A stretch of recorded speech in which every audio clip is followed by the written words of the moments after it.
നിങ്ങളെ ഞാൻ പരീക്ഷിച്ചു കൊണ്ടിരിക്കുമെന്ന് അല്ലാഹു. വലനബ്ലുവന്നകും, നിങ്ങൾക്ക് പരീക്ഷണങ്ങൾ ഉണ്ടാകും ജീവിതത്തിൽ. ഹത്താ നഅലമൽ മുജാഹിദീന മിൻകും വസ്സാബിരീൻ വനബ്ലുവ അഖ്ബാറകും, നിങ്ങളുടെ വിവരങ്ങൾ, നിങ്ങളുടെ മനക്കരുത്ത് എങ്ങനെയുണ്ടെന്നറിയാനും, നിങ്ങൾ അല്ലാഹുവിന് വേണ്ടി എത്രത്തോളം സമർപ്പിതരാണെന്നറിയാനും, നിങ്ങളുടെ ക്ഷമ എത്രത്തോളം ഉണ്ടെന്ന് പരിശോധിക്കാനും ഞാൻ നിങ്ങൾക്ക് പരീക്ഷണങ്ങൾ നൽകിക്കൊണ്ടിരിക്കുമെന്ന് അല്ലാഹു ജല്ല ജലാലു. ആ പരീക്ഷണങ്ങൾ ചിലപ്പോൾ മാനസികമാണ്, ചിലപ്പോൾ ശാരീരികമാണ്, ചിലപ്പോൾ ഭരണകേന്ദ്രത്തിൽ നിന്നാണ്, ചിലപ്പോൾ അന്തരീക്ഷത്തിലാണ്, ചിലപ്പോൾ മണ്ണിലാണ്, വിണ്ണിലാണ്. ഇത് ഈ ലോക സൃഷ്ടിപ്പിന്റെ അനിവാര്യതയാണ്. അതിലൊക്കെ നമുക്ക് ഗുണങ്ങളുണ്ട്, പ്രതിഫലങ്ങളുണ്ട്, കൂലിയുണ്ട്.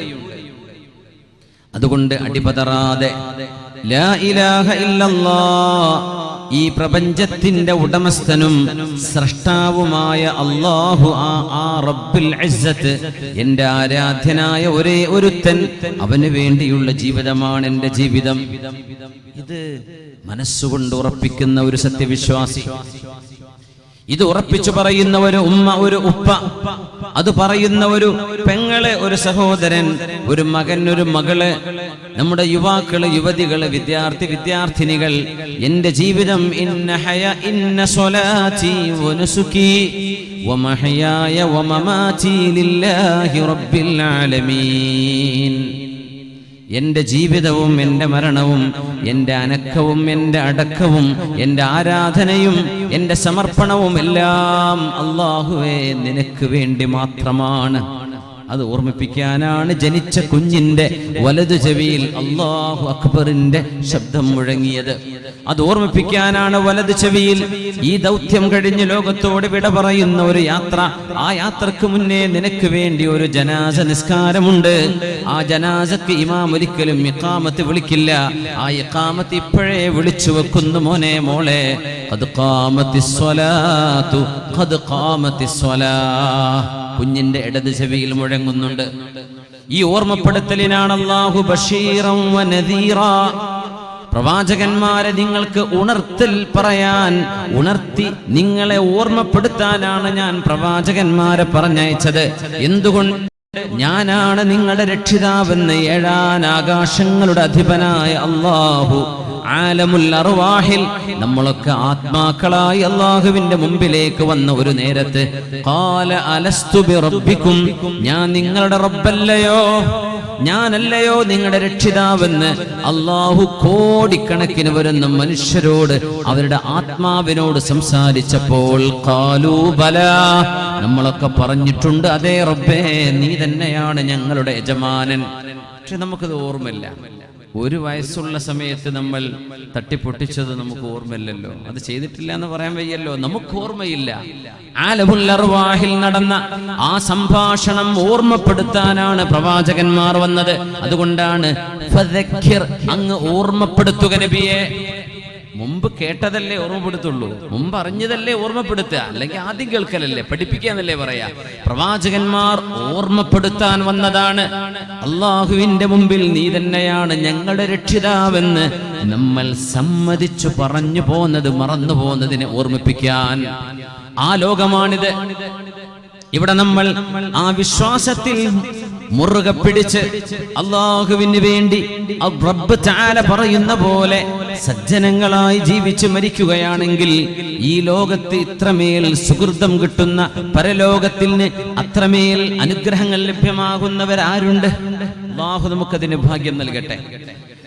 സഹോദരിമാരെ, നിങ്ങൾ വളരെ കൂടുതൽ ഗൗരവത്തോടെ ജീവിക്കേണ്ട കാലമാണത്.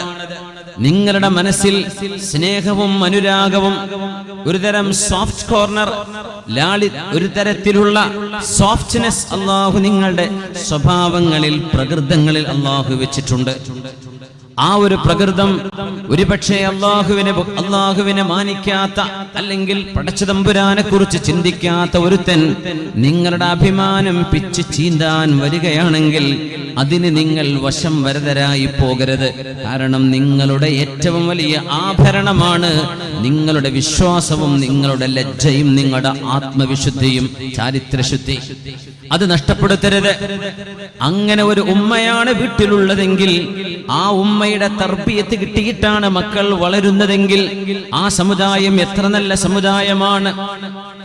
നമ്മൾ അറിയണം, നമ്മൾ അനുഭവിക്കുന്ന പ്രയാസങ്ങളുടെ ആയിരക്കണക്കിന് മടങ്ങ് ഇരട്ടിയാണ് നമ്മുടെ മുൻഗാമികൾ നമുക്ക് വേണ്ടി സഹിച്ചു പോന്നത്. ഉമ്മു ശരീഖ് റളിയല്ലാഹു അൻഹേ, സഹോദരിമാരെ, സഹോദരങ്ങളെ, നമ്മൾ ഓർക്കണം. ഗസിയ ബിൻതു ജാബിർ ഇബ്നു ഹകീമുൽ ഖുറശിയ അൽ ആമിരിയ റളിയല്ലാഹു തആല അൻഹ. ഉമ്മു ശരീഖ് റളിയല്ലാഹു അൻഹ, ഗസിയ എന്നാണ് അവരുടെ പേര്. ഉമ്മു ശരീഖ് അവരുടെ കുഞ്ഞത്ത് നാമം. ഗസിയ ബിൻതു ജാബിർ ഇബ്നു ഹകീമുൽ ഖുറശിയുൽ ആമിരിയ റളിയല്ലാഹു അൻഹ. തന്റെ ഭർത്താവ് ഇസ്ലാം സ്വീകരിച്ച് തന്റെ ഭർത്താവ് ഇസ്ലാം സ്വീകരിച്ച് ആ ഭർത്താവ് മദീനയിലേക്ക് അഷ്റഫുൽ ഖൽഖിന്റെ കൂടെ ഹിജ്റ പോയപ്പോ ഭർത്താവിന്റെ വീട്ടുകാരെ മഹദിയായ ഉമ്മു ശരീഖ് റളിയല്ലാഹു തആല അൻഹയെ പിടിച്ചു വെക്കുകയാണ് ഉണ്ടായത് മക്കയിൽ. നീയും മുഹമ്മദ് നബിയുടെ കൂടെ കൂടിയിട്ടുണ്ടോ? അഭിമാനത്തോടുകൂടെ. സാധാരണ എന്തോ ഇല്ലല്ല, ഞാനില്ല. നീ ഒരു മുസ്ലിമാണോ എന്ന് ചോദിക്കുമ്പോൾ അഭിമാനത്തോടുകൂടെ ഈ വല്ലാഹി ഇന്നി ലഅലാ ദീനിഹി, അതെ അല്ലാഹുവിനെ തന്നെയാണ് സത്യം. എന്റെ ഭർത്താവിന്റെ മതമേതോ അതിലപ്പുറം എന്റെ റസൂൽ കൊണ്ടുവന്ന മതമേതോ ആ മതത്തിലാണ് ഞാൻ എന്ന് ഒരായിരം ശക്തിയോടെ ദുർബലയായ ഉമ്മു ശരീഖ് റളിയല്ലാഹു അൻഹ മക്കക്കാരോട് വിളിച്ചു പറഞ്ഞപ്പോ ആ മഹദിക്ക് ഒരുപാട് പ്രയാസങ്ങൾ ഏൽക്കേണ്ടി വന്നിട്ടുണ്ട്.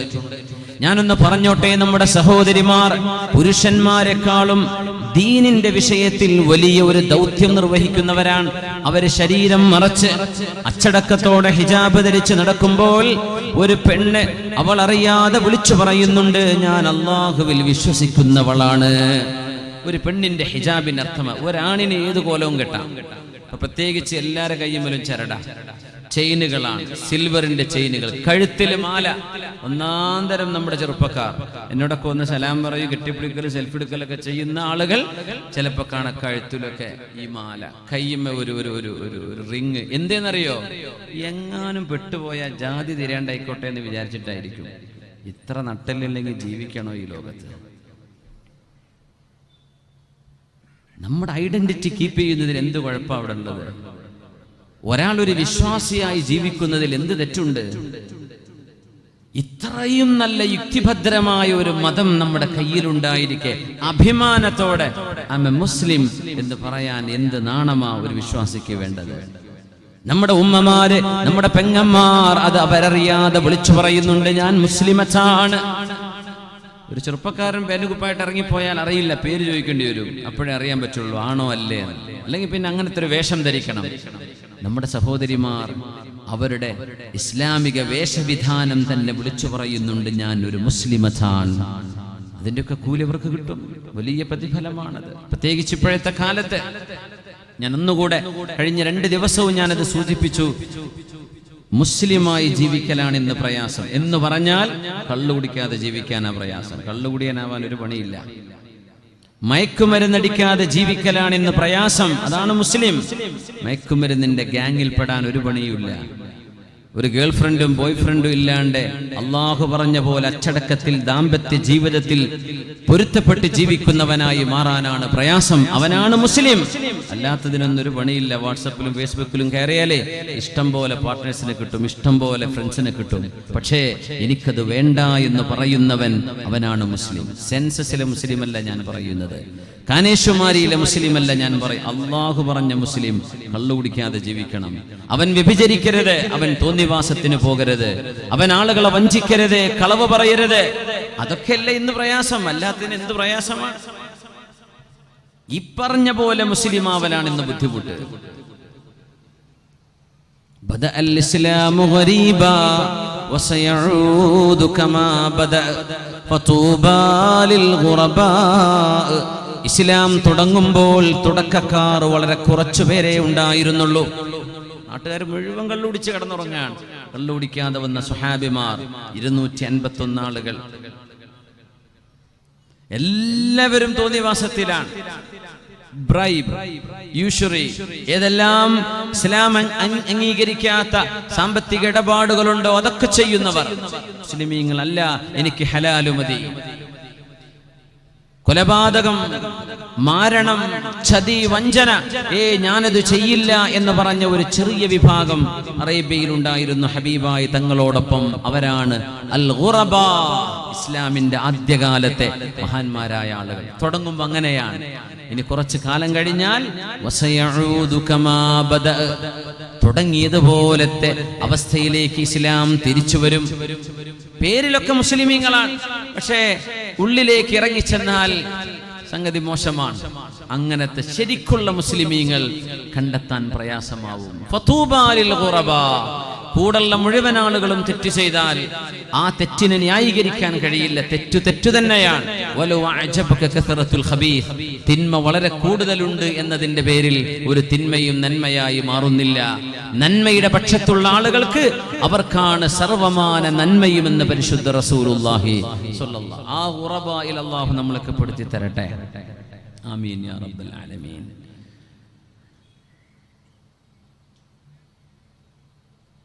ഗസിയ ബിൻതു ഹകീം ബിൻതു ജാബിർ ബിൻ ഹകീം റളിയല്ലാഹു അൻഹ, ദുർബലയായ ഒരു പെണ്ണിനെ മക്കക്കാർ ക്രൂരമായി ആക്രമിക്കാൻ തുടങ്ങി. അവസാനം ഒരു പെണ്ണിനോടുള്ള ക്രൂരതയുടെ അങ്ങേയറ്റമെത്തിയപ്പോൾ വിചാരിച്ചു തന്റെ ഭർത്താവിന്റെ അരികത്തേക്ക് അവൾ ആക്കിക്കൊടുക്കാം. മഹദി റളിയല്ലാഹു അൻഹു കഥ പറയുന്നുണ്ട്. ഏറ്റവും മോശമായ ഒരു ഒട്ടകത്തിന്റെ മീതെ എന്നെ കയറ്റിയിരുത്തി. എങ്ങനത്തെ ഒട്ടകം?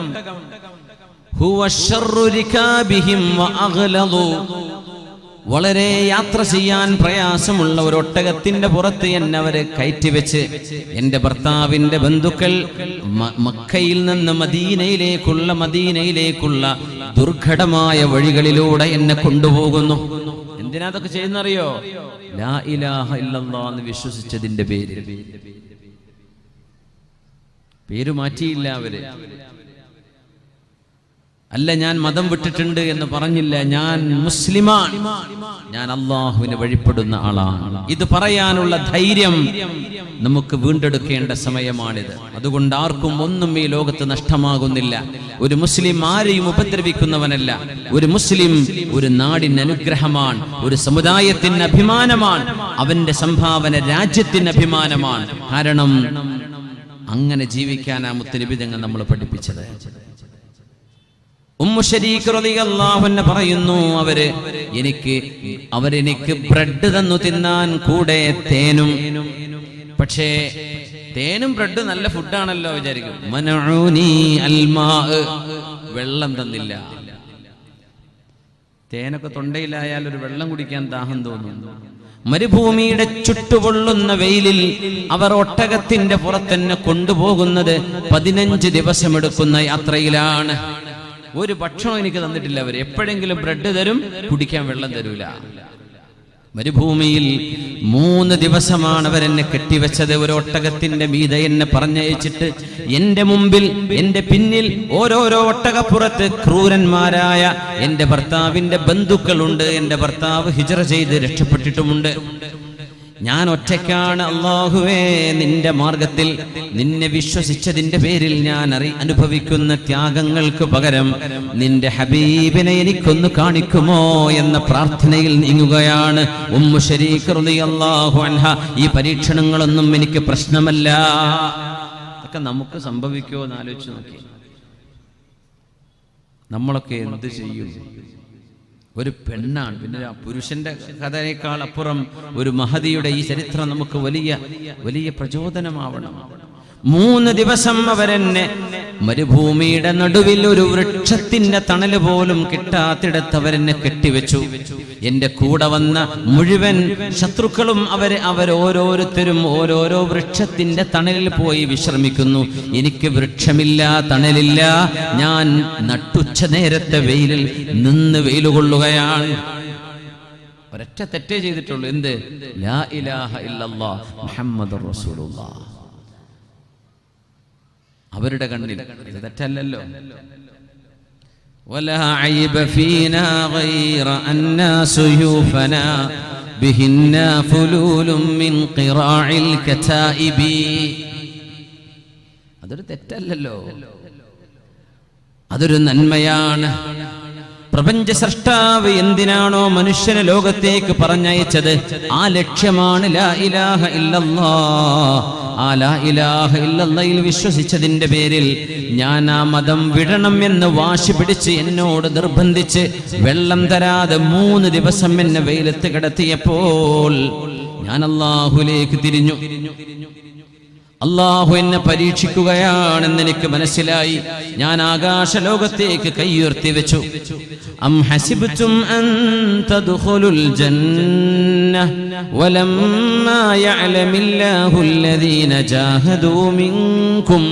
ജാഹദൂ മിൻകും വയഅലമസ് സ്വാബിരീൻ.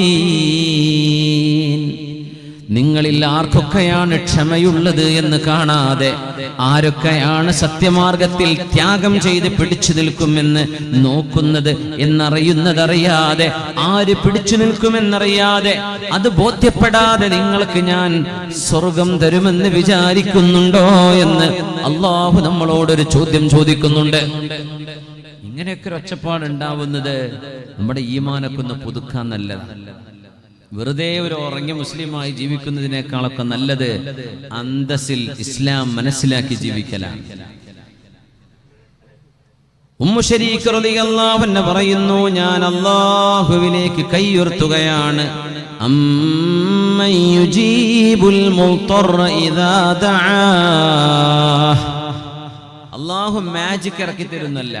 ഇപ്പൊ മുസ്ലിമായി ജീവിക്കുന്ന ഒരാൾക്ക് ഒരു ബുദ്ധിമുട്ടുണ്ടാവില്ല, അങ്ങനെ പറയരുത്. അങ്ങനെയാണെങ്കിൽ അമ്പിയാനുണ്ടാവരുത്. അമ്പിയാക്കന്മാർക്ക് എത്ര പ്രയാസമുണ്ടായി. തങ്ങളെയൊക്കെ നബി തങ്ങൾക്ക് ആകാശത്തുകൂടെ രക്ഷപ്പെടുത്തിക്കൂടെ ബദർ യുദ്ധം ഉണ്ടായപ്പോ? അല്ല, ജീവിതത്തിന്റെ അനിവാര്യമായ സാഹചര്യങ്ങൾ അഭിമുഖീകരിക്കേണ്ടതുണ്ട്. അവിടെയെല്ലാം മാതൃക കാണിക്കേണ്ടതുണ്ട് പ്രവാചകർക്ക്. അതുകൊണ്ട് തന്നെയാണ് ഹിജ്റയുണ്ടായത്, ബദറും ഉഹദും ഖന്തഖും ഉണ്ടായത്. അല്ലാഹു രക്ഷപ്പെടുത്താൻ കഴിയാഞ്ഞിട്ട് ഇസ്രാ കൊണ്ടുപോയില്ലേ നബി തങ്ങളെ? തങ്ങൾക്കെതിരെ മർഡർ അറ്റംപ്റ്റുകൾ ഉണ്ടായി. 11 തവണ ഹബീബിനെ കൊല്ലാനുള്ള ശ്രമങ്ങൾ ഉണ്ടായില്ലേ? അല്ലാഹുക്കത് ചെയ്യേണ്ട വല്ല കാര്യമുണ്ടോ? അല്ല. എന്റെ ഹബീബ് എങ്ങനെയാണ് ഈ ഘട്ടങ്ങളിൽ പ്രതികരിക്കുന്നത് എന്ന് ഹബീബിന്റെ മനോഹരമായ സ്വഭാവ ഗുണങ്ങളെ ലോകത്തിന് പരിചയപ്പെടുത്താൻ അല്ലാഹു അവസരങ്ങൾ സൃഷ്ടിക്കുകയായിരുന്നു അവിടെ. അമ്മൻ യുജീബുൽ മുൾത്തറ ഇദാ ദആ വയക്ഷിഫുസ് സൂഅ. പ്രയാസങ്ങൾ വരുമ്പോൾ അത് നീക്കിത്തരാനും, ബുദ്ധിമുട്ടുകൾ വരുമ്പോൾ അവനോടല്ലാതെ മറ്റാരോടാണ് താണുകേണ്ട് ചോദിക്കേണ്ടത്? ഞാൻ അല്ലാഹുവിനോട് ചോദിച്ചു, റബ്ബേ, നിന്നിൽ വിശ്വസിച്ച ഒരൊറ്റ കാരണം കൊണ്ടാണ് റബ്ബേ ഞാൻ ഈ പ്രയാസം അനുഭവിക്കുന്നത്. എനിക്ക് നീ ഒരു വഴി കാണിച്ചു തരണം. തൊണ്ടയിൽ ദാഹിച്ചു വെള്ളമില്ലാതെ ഞാൻ മരിക്കാൻ പോവുകയാണ് മരുഭൂമിയുടെ നടുവിൽ. ഞാൻ എൻ്റെ ഹബീബിനെ കാണുകയില്ലേ, എൻ്റെ ഭർത്താവിനെ കാണുകയില്ലേ? ഞാൻ ആരാരുമില്ലാതെ, ഒരു ശരിക്കും മറവ് ചെയ്യപ്പെടുക പോലുമില്ലാതെ മരുഭൂമിയിൽ ഉപേക്ഷിക്കപ്പെടുന്ന മയ്യിത്താകുമോ എന്ന് പേടിച്ച് ദുആ ഇറക്കുകയാണ് ഉമ്മു ശരീഖ് ഗസിയ ബിൻതു ജാബിർ ഇബ്നു ഹകീം റളിയല്ലാഹു തആല അൻഹാ. അങ്ങനെ അങ്ങ് ചോദിച്ചാൽ ഉത്തരം കിട്ടും കേട്ടോ. നിങ്ങൾ പരീക്ഷിച്ചു നോക്കി. നമ്മളുണ്ടല്ലോ ഒരു എന്ന ചോദ്യം എന്നൊക്കെ പറയില്ലേ, വേണമെങ്കിൽ കിട്ടുമെന്ന് അറിയില്ല, ചോദിച്ചു നോക്കാം. ഹജ്ജാജ് ഇബ്നു യൂസുഫിന്റെ രസകരമായ ഒരു സംഭവമുണ്ട്. മക്കയിലേക്ക് അയാൾ ഹജ്ജിന് വേണ്ടി വന്നപ്പോ ഒരു കണ്ണ് കാണാത്തൊരു സാധുണ്ട്, കഅബാലയത്തിന്റെ കില്ല പിടിച്ചിട്ടൊരു ദുആ, അല്ലാഹുവേ എന്റെ കണ്ണിന്റെ കാഴ്ച തരണേ, കണ്ണിന്റെ കാഴ്ച തരണേ, കണ്ണിന്റെ കാഴ്ച തരണേ. ഹജ്ജാജ് യൂസുഫ് കേൾക്കുന്നുണ്ട്. ഹജ്ജാജ് യൂസുഫ് ക്രൂരനായ ഭരണാധികാരിയാണ്. ഒരുപാട് നിരപരാധികളായ താബിഈങ്ങളെ കൊന്നുകളഞ്ഞ ക്രൂരനാണ്. അത്രയും വലിയ ളാലിമാണ്, അക്രമിയാണ്. ആർക്കും പേടിയാണ്, കാണുന്നതേ പേടിയാണ്. ഒന്നാം ദിവസം കണ്ടു, രണ്ടാം ദിവസം മൂപ്പര് ദ്വാരക്കന്നെയാണ്, പടച്ചോനെ എൻ്റെ കണ്ണിന്റെ കാഴ്ച തിരിച്ചു തരണേ. മൂന്നാമത്തെ ദിവസവും ദ്വാരക്കനുണ്ട്. അപ്പൊ ഹജ്ജാജ് വിശ്വാസം വിളിച്ചിട്ട് പറഞ്ഞു, പിന്നെ നാളെങ്ങാനും നിന്റെ കണ്ണിന്റെ കാഴ്ച കിട്ടിയിട്ടില്ലെങ്കിൽ നിന്റെ കഴുത്തുന്ന തല ഞാൻ എടുക്കുന്നു. പടച്ചോനെ, കുടുങ്ങിയില്ലേ. 3 ദിവസം നീ ദ്വാരക്കെന്ന് ഞാൻ കേട്ടു. ഇനി എങ്ങാനും നിനക്ക് ഉത്തരം കിട്ടിയില്ലെങ്കിൽ തല കാണൂല കേട്ടോ എന്ന് പറഞ്ഞതാണ്. ഹജ്ജാജ് ഇബ്നു യൂസുഫ് തന്നെയാണ് കോടതിയും പോലീസും ഒക്കെ അവിടെ. ഇയാള് പേടിച്ചു. ആ പേടിയിലൊരു ദുആയിരുന്നു. 4-ാം ദിവസം പിന്നെ കണ്ണിന്റെ കാഴ്ചയോടുകൂടിയാണ് തിരിച്ചു വന്നത് എന്ന് ചരിത്രത്തിലുണ്ട്. എന്തെന്നറിയോ? അങ്ങനെ ചോദിച്ചാൽ കിട്ടും. നമ്മൾ കിട്ടോ ഇല്ലേ എന്ന് വിചാരിച്ച് ചോദിച്ചാൽ കിട്ടൂല. ഇതൊരു ഉണ്ടായ സംഭവമാണ്, മഹാന്മാരുടെ ഗ്രന്ഥങ്ങൾ രേഖപ്പെടുത്തിയ സംഭവമാണ്. ഇനി കിട്ടിയില്ലെങ്കിൽ തല പോകുന്നു. തലല്ലാണ്ട് കാഴ്ച ഉണ്ടായിട്ട് എന്താ കാര്യം? അങ്ങോട്ട് ദ്വാരുന്നു. സുബ്ഹാനല്ലാഹ്. അള്ളാഹു തരുമെന്ന ഉറപ്പിലങ്ങ് ചോദിച്ചു നോക്കൂ, അള്ളാഹു തന്നിരിക്കും. അങ്ങനൊക്കെ അനുഭവങ്ങളുള്ളവരുണ്ടാവും. നമ്മൾ കുടുങ്ങിയ ഒരു നേരത്ത് ഒരു വഴിയും നമ്മുടെ മുമ്പിലില്ല, അള്ളാഹുവിന്റെ വാതിൽ തുറക്കുകയല്ലാതെ അത് അള്ളാഹു നേരിട്ട് ഇടപെട്ട അനുഭവങ്ങൾ നമുക്ക് കാണാൻ കഴിയും. എനിക്കുണ്ട്, നിങ്ങൾക്കുണ്ടായിരിക്കും. അപ്പോൾ നമ്മുടെ പടച്ചവൻ നമ്മുടെ കൂടെയുണ്ട് എന്ന് മനസ്സിനൊരു ഉറപ്പ് വരാം.